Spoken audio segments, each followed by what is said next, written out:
성도님들이 한 주간 동안 가정이나 사회생활을 하시면서 많은 일들을 경험하고 또 많은 어려움과 또 마음속에 불안함, 두려움을 가지고 하나님 앞에 나옵니다.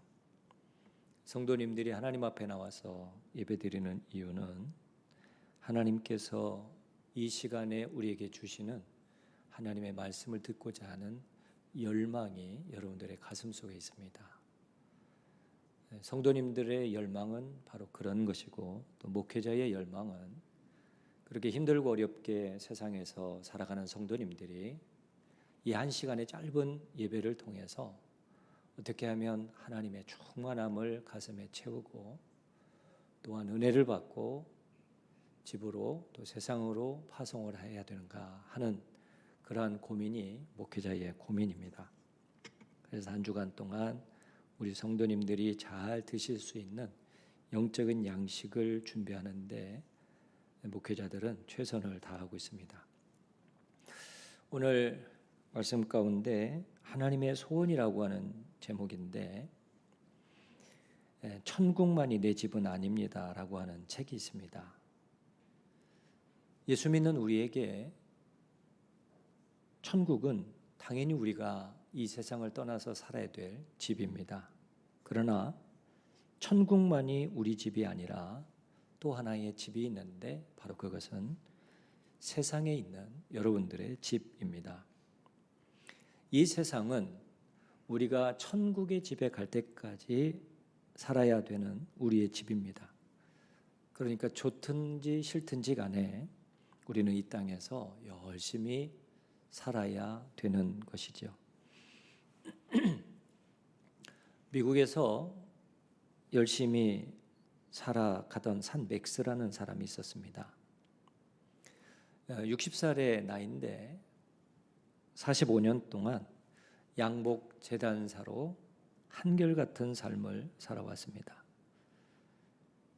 그는 매일 낡은 작업복을 입고 가게로 출근을 했는데, 그는 가게로 가기 전에 먼저 교회에 들려서 하나님 앞에 기도하고 가게를 가는 것을 잊지 않았습니다.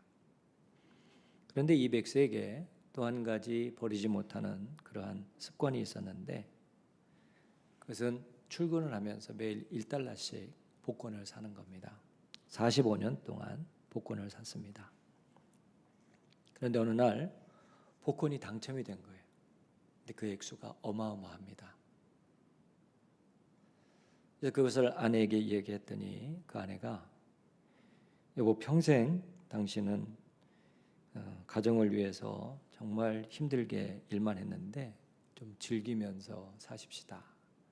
그러면서 남편에게 양복도 한 벌 깨끗한 것 사 입으시고, 또 건강을 위해서 건강검진도 좀 받아보시고, 내가 보니까 당신이 턱뼈가 좀 나왔는데 턱뼈를 좀 수술하는 성형수술도 좀 받으시고, 그렇게 해서 아내가 말을 하니까 병원에 가서 턱뼈도 수술하고 또 옷매무새도 단정하게 하고 그 전과 전혀 다른 그런 사람이 되어버렸습니다.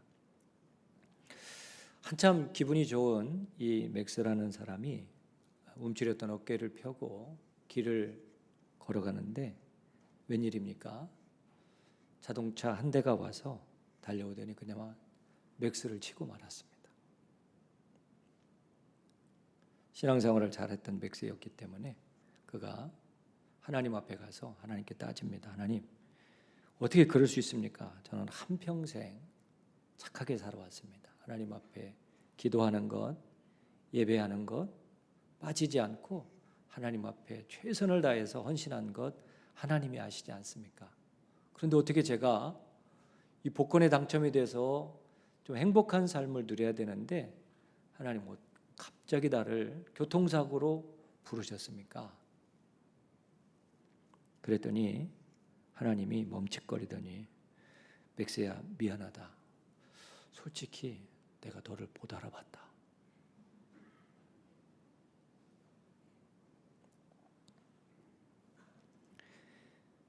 여러분, 이 이야기는 부활 이후를 사는 우리에게 이런 질문을 하고 있습니다. 예수님께서 부활의 사건을 통해서 우리에게 부활의 산 소망을 주셨고 부활의 첫 열매가 되셨습니다. 그렇다면 그 예수님을 믿는 우리들이 하나님도 몰라볼 만큼 우리의 생활과 우리의 인격과 우리의 언어와 우리의 생활이 달라져야 되지 않겠습니까? 우리가 아무리 달라져도 하나님이 몰라보실 만큼 달라질 사람은 없을 겁니다. 그런데 하나님은 우리에게 이런 소원을 가지고 계십니다. 사랑하는 성도들아, 부활의 은혜와 함께 이 세상을 살아가라. 그것이 내 소원이다. 하나님이 우리들을 향한 소원은 우리들의 마음속에 부활의 은혜를 가지고 그것을 누리면서 살아가는 겁니다. 그래서 하나님이 하신 일이 오늘 요한복음 20장 21절에 예수께서 또 가라사대 너희에게 평강이 있을지어다. 아버지께서 나를 보내신 것 같이 나도 너희를 보내노라. 우리가 가져야 될 긍정적인 사고 가운데 하나가 이 세상에 대한 겁니다. 여러분들이 세상을 대하는 감정이 무엇입니까? 세상은 좋은 곳입니까? 아니면 세상은 나쁜 곳입니까? 우리가 세상에 대해서 느끼는 감정이 다 다르겠습니다만은 성경이 말하고 있는 세상은 좋은 곳입니다. 하나님이 이 세상을 창조하시고 그리고 보시기에 심히 좋았더라. 하나님이 엿새 동안 세상을 창조하신 후에 계속해서 반복하시는 것이 보시기에 참 좋았다고 하는 겁니다. 세상을 아름답게 창조하신 하나님께서 그 아름다운 땅에 우리를 보내셨고 그리고 그 땅을 돌보면서 가꾸게 하셨습니다. 이 땅이라고 하는 것은 우리가 사는 삶의 터전이고 일터이고 쉼터이고 우리가 돌볼 가정이고 그리고 천국을 대기하는 면회소입니다. 그래서 하나님의 모든 일은 땅에서 일어났고 또 성경도 교회도 땅에 세워졌습니다. 예수님의 비유를 보더라도 예수님의 비유는 이 세상과 전혀 무관한 비유를 하지 않습니다. 이 세상과 우리들의 삶과 대단히 밀접한 그런 비유들을 하십니다. 씨 뿌리는 농부 이야기, 우리와 대단히 밀접하지요. 포도원 품꾼의 이야기, 가을에 추수하는 추수꾼의 이야기, 집을 건축하는 건축자의 이야기, 성전에서 일하는 제사장의 이야기, 그리고 갈릴리 어부들, 예수님의 모든 말씀은 사람이 사는 땅의 문제요, 삶의 현장을 다루고 계십니다. 우리가 사는 세상을 우리 신앙인들이 자칫 잘못하면 세상과 교회를 분리할 수 있습니다.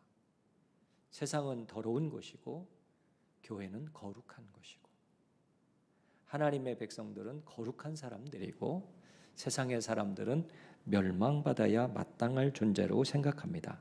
그런데 하나님이 말씀하시는 거룩의 개념은 공간의 개념이 아닙니다. 교회와 세속을 분리하지 않습니다.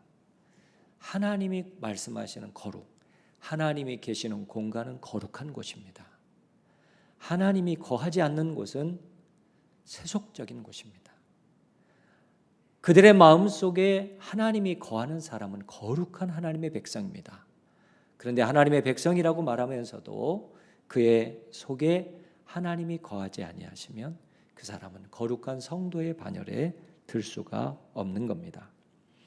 부활절 이후에 우리가 부활의 능력으로 이 세상을 살아가야 되는데 그러면 부활의 능력으로 살아가기 위해서 하나님이 우리에게 원하시는 소원이 무엇인가 하는 것을 오늘 말씀을 통해서 살펴보고자 합니다. 아까 우리가 21절에 보았습니다마는 너희에게 평강이 있을지어다.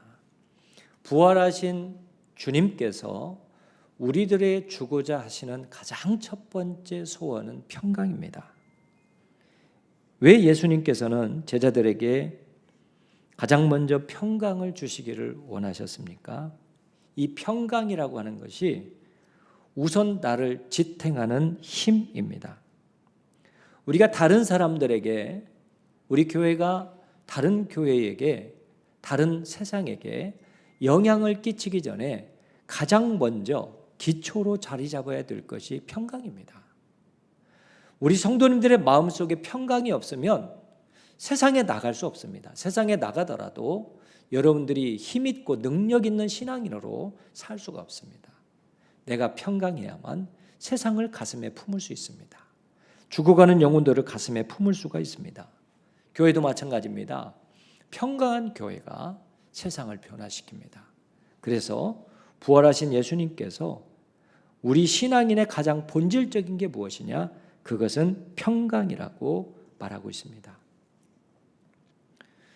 우선 마음의 평강은 하늘로부터 우리에게 주어지는 겁니다.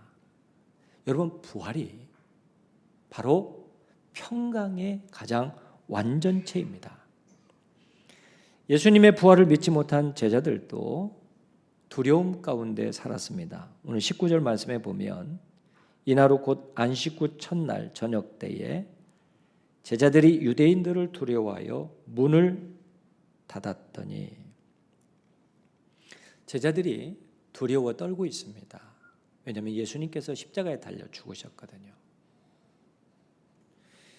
예수님을 죽인 유대인들이 또 자기들을 찾아서 죽일까 봐 두려웠습니다. 그래서 예수님처럼 우리도 십자가에 못 박히지는 않을까 하는 두려움이 제자들의 마음속에 있었던 겁니다. 그래서 그들은 문을 걸어 잠그고 숨었습니다. 여기서 문을 닫았다고 하는 말은 헬라어로 크레이오라고 하는 단어를 사용하는데, 단순히 문을 닫은 것이 아니라 꽁꽁 문을 걸어 잠근 것을 크레이오라고 하는 단어를 사용했습니다.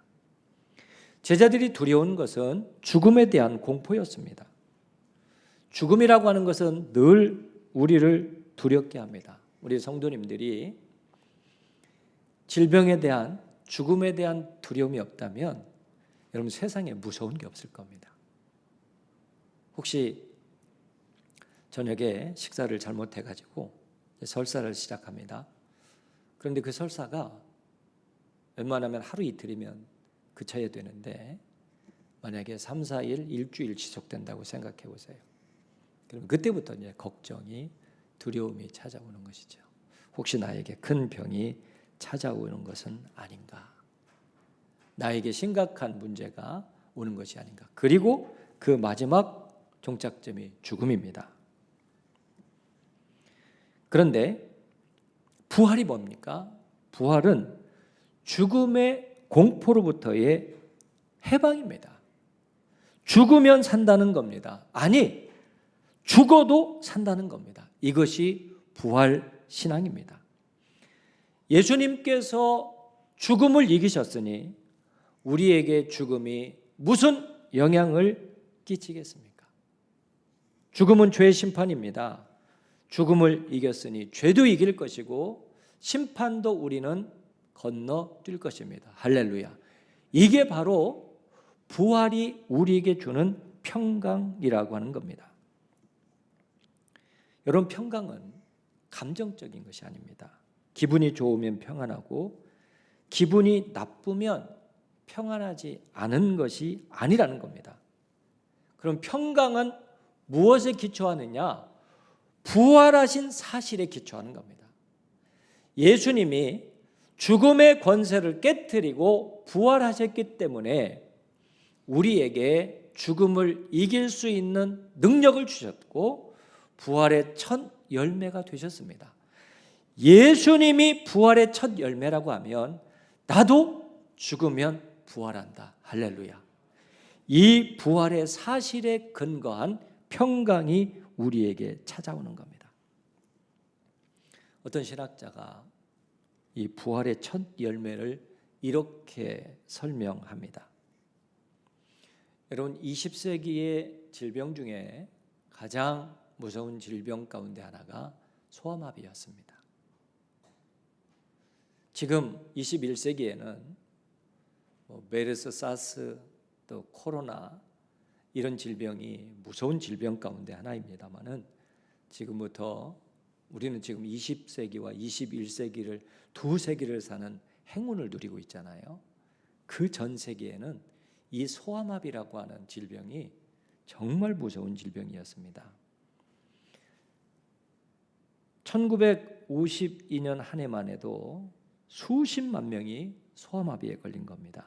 그런데 요나스 소크라는 사람이 1947년에 이 소아마비에 대해서 연구를 시작했습니다. 그랬더니 뇌에서 문제가 일어나서 소아마비가 오는 경우도 있지만 폴리오 바이러스라고 하는 이 바이러스에 의해서 우리의 신경이 마비가 되고 그것을 오래 방치하면 소아마비가 온다는 것을 발견한 겁니다. 그래서 연구를 거듭하다가 1955년에 소아마비를 퇴치하는 백신이 발견이 됐어요. 그래서 태어난 어린아이들에게 이 소아마비 백신을 접종하면 누구도 소아마비에 걸리지 않습니다. 자, 1955년부터 이 지구상에는 소아마비 때문에 걱정하는 걱정이 떠나버렸습니다. 왜냐? 그 요나스 소크라고 하는 사람이 백신을 발견함으로 백신을 접종한 사람의 99%가 항체가 생기고 소아마비 질병에 걸리지 않는 것을 깨닫게 된 것입니다. 여러분, 이와 마찬가지로 2000년 전에 예수님께서 부활하시자마자 예수님의 생명과 하나 된 우리들은 모두 다 부활의 영광에 동참했다는 것을 기억하시기를 바랍니다. 예수님 부활 이후에도 여전히 사람들은 죽고 두려워하고 고통 가운데 살아가지만 그것은 그들이 부활을 몰랐거나 부활을 믿지 않았기 때문입니다. 예수님이 부활했으면 나도 부활할 것이다. 이 믿음이 있는 사람들에게는 오늘도 여러분들에게 세상에 어떠한 것들이 공격하더라도 그 공격들이 나를 불안하거나 두려움에 떨지 않게 하고 그 두려움과 공격 가운데서도 나는 주님이 주시는 평강 가운데 임하리라. 할렐루야. 여러분, 이 평강의 복이 여러분과 여러분의 가정에 차고 넘치기를 예수님의 이름으로 간절히 축원합니다. 부활은 평강입니다. 두 번째로 예수님께서 평강과 함께 우리에게 선물로 주신 것이 있습니다. 22절에 보면 이 말씀을 하시고 저희를 향하여 숨을 내쉬며 가라사대 성령을 받으라. 부활하신 예수님께서 제자들에게 주신 또 하나의 선물이 성령입니다. 성령은 하나님의 숨입니다. 하나님의 바람입니다. 이스라엘의 땅에서 참 중요한 요소가 기후 중에 그게 바로 비입니다. 이스라엘 성지순례를 다녀오신 분들은 아십니다만 거의 사막 기후라고 보면 됩니다. 그러니까 비가 부족한 곳이죠. 이 물이라고 하는 것이 우리 삶에 있어서 대단히 중요하잖아요. 처음에 태어날 때는 거의 90%의 물로 우리가 구성이 되었다가 나이가 들수록 우리 몸에서 물이 빠져나가요. 사람이 왜 죽어요? 물이 빠져나가면 돌아가시는 거예요. 그만큼 물이 중요하거든요. 그런데 이스라엘 땅에 비가 오기 전에 일어나는 현상이 있습니다. 그게 뭐냐면 바람이 부는 거예요. 그게 바람이 불면 이스라엘 사람들은 조금 후에 비가 오겠다 하는 것을 알게 되는 것이죠. 레너드 스위트라고 하는 영성학자가 국민일보에 이런 칼럼을 쓴 적이 있는데 제목이 좋습니다. 성령의 바람을 타는 교회라고 하는 그런 칼럼이었습니다. 그 글에서 나무가 바람을 일으키는 것이 아니라 바람이 나무를 움직인다. 바람 부는 날 밖을 보면 바람이 부는 것을 나뭇가지가 움직이는 걸 보면서 아, 바람이 부는구나 하는 것을 우리가 느끼게 되는 것이죠. 그런데 나무가 바람을 일으키는 것이 아니라 바람이 나무를 움직입니다. 그러니까 나무가 먼저가 아니라 바람이 먼저인 것이죠. 여러분, 우리의 신앙생활도 마찬가지입니다. 우리 신앙생활에 가장 먼저 앞서가야 될 게 바람입니다. 어떤 바람이냐? 성령의 바람이죠.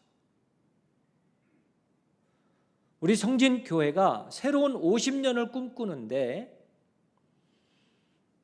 우리의 신앙과 우리의 비전과 우리의 미래를 이끌어가는 가장 첫 번째가 성령의 바람이 불어야 됩니다.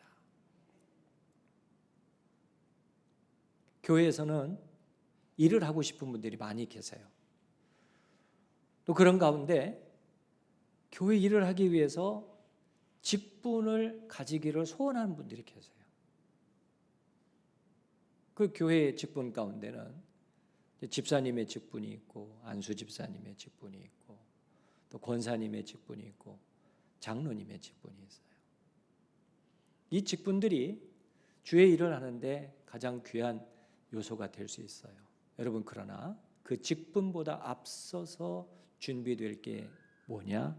그게 바로 성령입니다. 교회는 성령 받은 사람이 일을 해야 됩니다.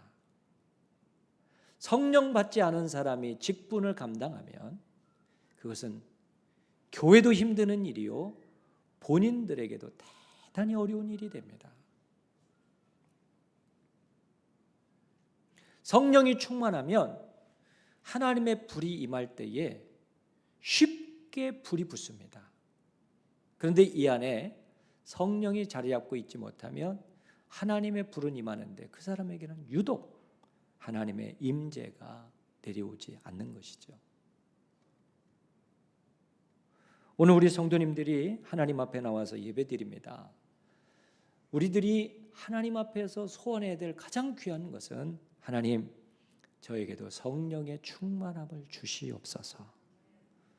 여러분, 이 은혜가 여러분들에게 차고 넘치기를 간절히 축원합니다. 하나님은 성령으로 말미암아 이 시대를 이끌어 가십니다. 성도님들이 직장에서 또한 여러분들이 사업을 하시면서 여러분들이 계획하고 구상하고 또한 노력하는 것들이 많이 있을 거예요. 근데 그 일이 하나님의 뜻과 섭리대로 이루어지느냐 이루어지지 않느냐는 내가 성령에 충만한 사람이 되어 있느냐 되어 있지 않느냐에 의해서 결정이 됩니다. 오늘 제가 성령에 대해서 말씀을 드리는데 여기에 성령이라는 말에 불편함이 있는 분들은 여러분의 신앙을 한번 돌이켜 봐야 됩니다. 우리 인간은 영적인 존재예요. 영적인 존재. 어떤 분에게 우리 교회에서 지난주 어버이날을 지냈는데 지내고 나고 보니까 어르신들에 대해서 우리 교회가 뭐 해드린 게 없더라고요. 그래서 화요일 날 급하게 명단을 좀 뽑아서 70세 이상 되시는 어르신들에게 교회에서 조그마한 선물을 준비해서 전달을 했습니다. 어떤 분이 그런 얘기를 하더라고요. 지난밤에 목사님이 보였는데 선물을 가지고 오셨네 그러더라고요. 여러분, 영적으로 통하잖아요. 우리는 육으로 사는 존재가 아니라 먼저 영이 임해야 육이 사는 거예요. 우리 안에서 영이 떠나가면 우리는 흙이 되어버리고 마는 거예요. 흙은 땅으로 돌아가 버리죠. 그런데 그 흙이 모아졌는데 코에 생기가 들어가니까 생명이 되는 것이죠. 그래서 하나님의 일을 감당할 사람들, 여러분들이 앞으로 우리 성진교회 50년의 역사를 위해서 내가 최선을 다해야 되겠다 생각하시는 분들은 먼저 성령의 충만함을 받으시기를 축원합니다. 성령이 임해야 하나님의 역사가 나타나고 성령이 임해야 초대교회의 능력이 나타나는 겁니다. 성령은 바람이면서 또 다른 역할을 하시는데 어머니의 역할을 하십니다. 성령은 생명의 영이지요. 어머니는 생명을 잉태한 자입니다. 성령을 누아흐야, 하야라고 말하고 어머니도 히브리 말로 누아흐 하야라고 말합니다. 다 같이 살아있는 영, 생명이라고 하는 뜻이죠. 어머니가 자식을 낳습니다. 성령님도 영적인 자녀를 낳습니다. 어머님이 자녀를 기릅니다. 성령님도 말씀으로 하나님의 자녀들을 기릅니다. 어머님이 자녀들을 돌봅니다. 성령님도 그 자녀들을 돌봐주십니다. 헬라어로 크레토스라고 성령을 파라크레토스라고 하는데 이 말은 보혜사라는 말입니다. 그 말의 뜻은 옆에서 우리를 돕는 분이라고 하는 뜻이죠. 성령은 어머니와 같이 우리를 낳아주실 뿐만 아니라 우리를 길러주시고 우리를 돌봐주시는 분이 성령님이세요. 제가 신학교 다닐 때에 어떤 사람이 나이가 많이 되어서 신학교에 오신 신학생이 있었어요. 근데 그분이 이제 간증을 하는 시간이 있었는데 어떻게 그 나이가 드셔서 신학에 오셨는가? 결혼해서 오손도손 살다가 이제 시간이 지나가는데 갑자기 아내가 세상을 떠난 거예요. 아내가 세상을 떠나니까 이 사람이 자기의 삶을 그냥 내려놔 버린 거예요.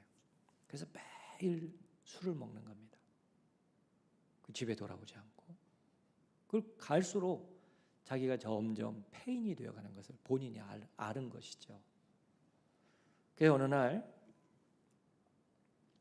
술을 잔뜩 먹고 이제 필름이 끊겨진 상태로 가는데 딱 눈을 떠보니까 강가라는 거예요. 한순간만 이제 생각을 잘못하면 물속에 들어가서 자기도 죽어야 되는 겁니다. 근데 갑자기 뒤에서 소리가 들리더래요. 아무개야. 뒤를 돌아보니까 어머니가 서 계신 거예요. 자기를 위해서 평생 기도하던 그 어머니가 그 자식이 아내가 세상을 떠나면서 삶의 목적을 잃어버린 그리고 점점 폐인이 되어가는 그 아들의 뒤를 계속해서 어머니가 돌보시고 계셨다는 거예요. 그래서 그 아들이 그때 정신을 차리고 다시금 신앙이 회복이 되면서 내 남은 여생 하나님을 위해서 드려야 되겠다. 그리고서는 그가 하나님 앞에 서원하고 귀한 하나님의 종이 되었습니다.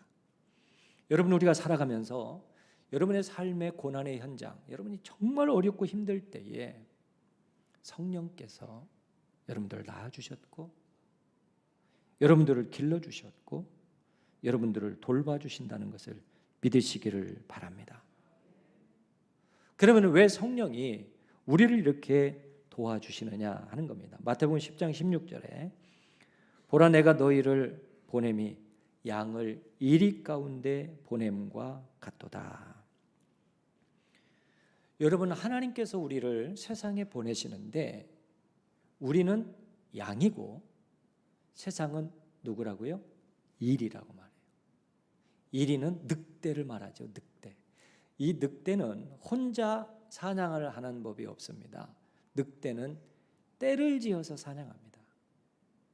그런데 하나님이 늑대가 우글거리는 세상에 우리를 보내면서 사자로 보내면 얼마나 좋아요. 타고 오면 한 발에 때려버리고 또 오면 그냥 목을 물어버리고 사자의 힘이면 이 늑대들을 다 처리할 수 있을 텐데 늑대들에게 보내는데 우리를 양으로 보낸다는 거예요.